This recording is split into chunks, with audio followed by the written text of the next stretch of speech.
ఇది ఒక్క మగాడి కోసం ఆశపడ్డ ఓ మగువ కథ. బాగ్పత్లోని బారోత్ కొత్వాలీ ప్రాంతంలోని కిద్వాయ్ నగర్ కాలనీకి చెందినవాడు ఇమ్రాన్. ఇతనికి పెళ్లైంది 5 పిల్లలు, 4 కుమార్తెలు, ఓ కుమారుడు. బాబు వయసు కేవలం 6 నెలలు మాత్రమే. ఈ ఇమ్రాన్ ఓ తాపీ మేస్త్రి. ఓ రోజు భవన నిర్మాణ పని కోసం షామ్లీ వెళ్లాడు.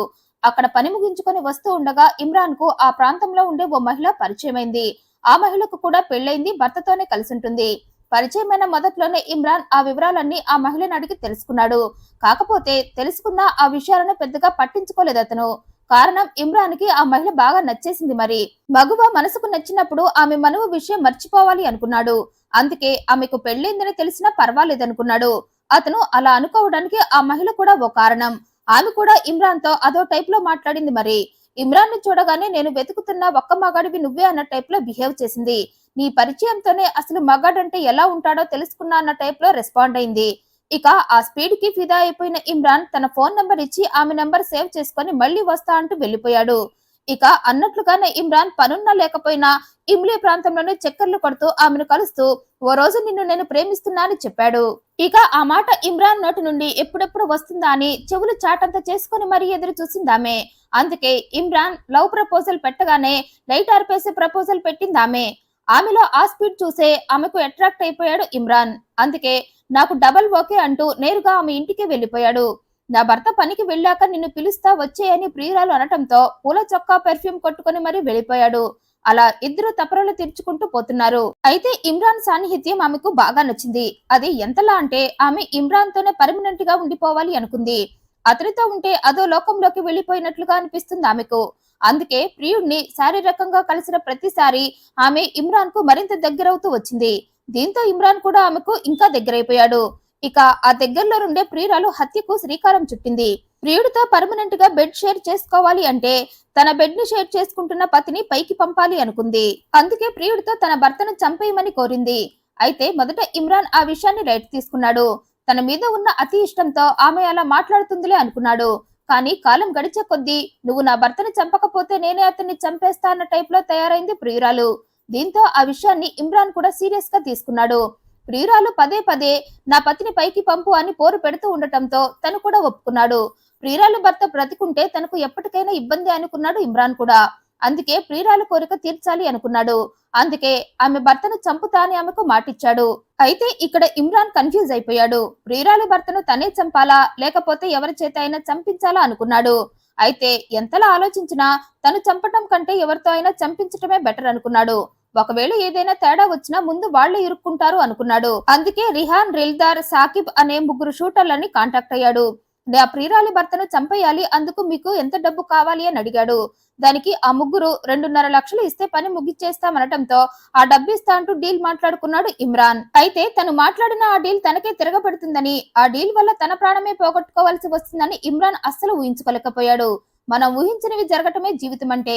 ప్రియురాలి భర్తను చంపేయాలి అని 2024 అక్టోబర్ 16న ముహూర్తం పెట్టి ఆ విషయం ప్రియురాలికి చెప్పాడు. ఈ రోజు అర్ధరాత్రికి ముగ్గురితో పాటు నేను కూడా మీ ఇంటికి వస్తా, ఇంట్లో ఉన్న నీ భర్తను ఆ ముగ్గురు చంపేస్తారని చెప్పాడు.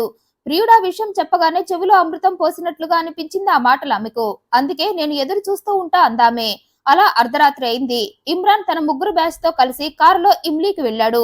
ప్రియురాలి ఇంటి ముందు కారు ఆపి ఆ ముగ్గురు షూటర్లన్నీ ప్రియురాలి గదిలోకి వెళ్లమన్నాడు. ఆ గదిలో నిద్రపోతున్న ఆమె భర్తను చంపేసి రమ్మన్నాడు. దీంతో ఆ ముగ్గురు సరే అంటూ లోపలికి వెళ్లారు. అయితే అలా వెళ్లిన వారు ఇమ్రాన్ చెప్పినట్లుగా అతని ప్రియురాలి భర్తను చంపలేదు.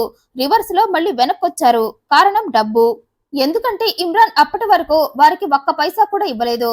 ఏదైనా కాంట్రాక్ట్ మాట్లాడుకుంటే అడ్వాన్స్ ఇస్తారు ఎవరైనా.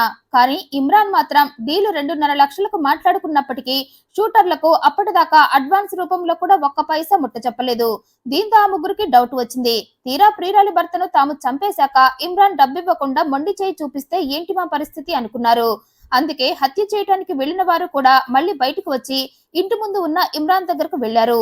అయితే వారు వెళ్లిన 5 నిమిషాలకే తిరిగి రావటంతో ఇమ్రాన్ కు ఏం అర్థం కాక, ఏంటి అప్పుడే చంపేశారా, మీ పని ఇంత ఫాస్ట్ నా అని అడిగాడు.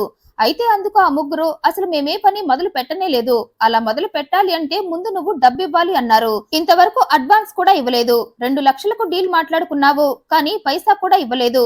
అందుకే ఇప్పుడు ఎంతో కొంత డబ్బిస్తేనే మేం హత్య చేస్తాం, లేకపోతే చెయ్యము అన్నారు. అయితే ఆ మాటలకు ఇమ్రాన్ కి కోపం వచ్చింది. పని పూర్తయ్యాకే డబ్బిస్తా, అప్పటిదాకా పైసా కూడా ఇవ్వనంటూ వాళ్లతో రివర్స్ అయ్యాడు. దీంతో వాళ్ల మధ్య గొడవ మొదలైంది. డబ్బిస్తేనే చంపేస్తామని ఆ ముగ్గురు, పని ముగించాకే డబ్బిస్తా అంటూ ఇమ్రాన్ వాదించుకున్నారు. ఇక ఆ వాదనతో విసిగిపోయిన ఆ ముగ్గురు షూటర్లు ఇమ్రాన్ డబ్బివ్వకుండా ప్లేటు ఫిరాయిస్తున్నాడని భావించి వెంటనే అతన్ని చంపేయాలి అనుకున్నారు.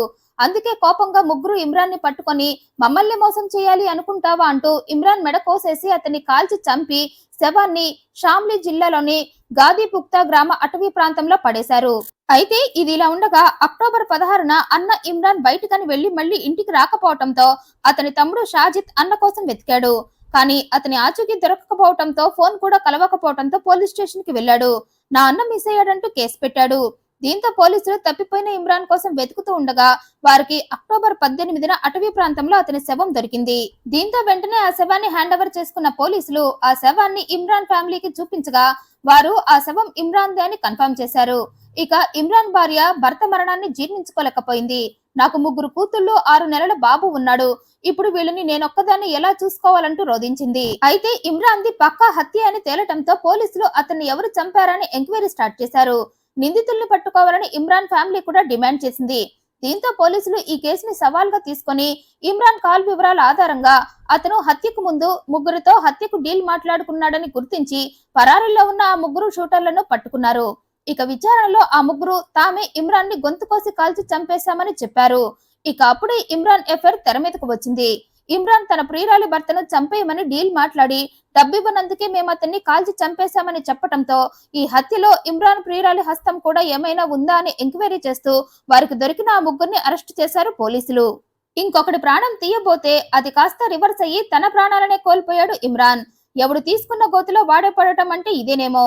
చాలా స్టోరీస్ లో ప్రియురాలి భర్త ప్రాణాలు కోల్పోతాడు, కానీ ఈ స్టోరీలో మాత్రం భర్త అదృష్టవంతుడు. అందుకే భార్య కుట్రకు బలైపోకుండా బయటపడ్డాడు. భార్య కుట్ర కూడా తెలుసుకున్నాడు. ఈ వీడియోపై మీ అభిప్రాయాన్ని కమెంట్ రూపంలో తెలియజేయండి. మరింత ఇంట్రెస్టింగ్ అండ్ జెన్యూన్ ఇన్ఫర్మేషన్ కోసం ఈ వీడియోని లైక్ చేయండి, షేర్ చేయండి, ఛానల్ ని సబ్స్క్రైబ్ చేయండి. Thank you for watching.